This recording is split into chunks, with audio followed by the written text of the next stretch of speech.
chegada, viu, galera? Então, os barcos grandes, é onde nós estávamos. Porque a gente estava ancorado. É muito vento, a Bahia agora.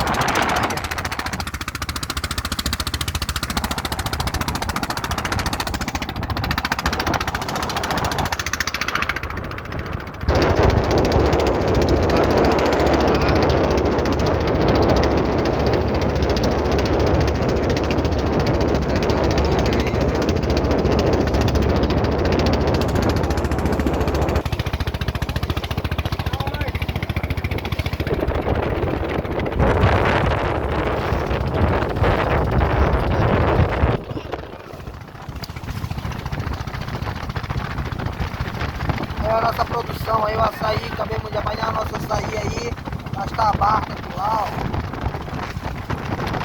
O mato que vamos correndo aqui também, aqui, nossa embarcação aí, meu parceirado.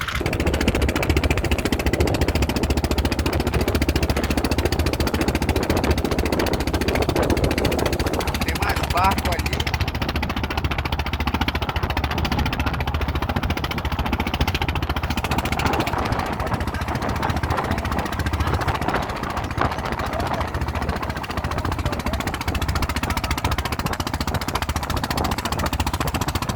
Estamos chegando agora das embarcações que a gente trabalha, da hora que a gente saiu.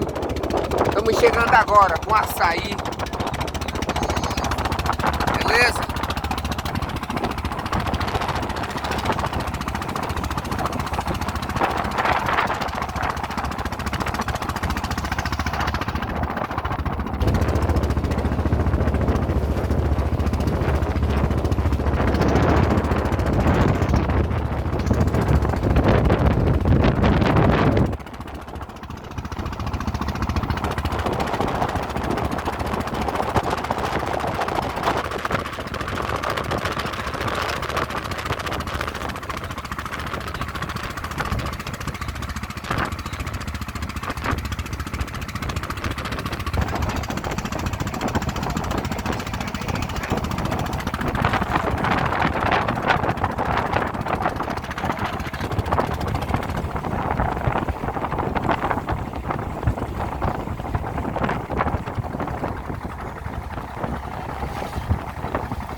Estamos chegando aqui na embarcação.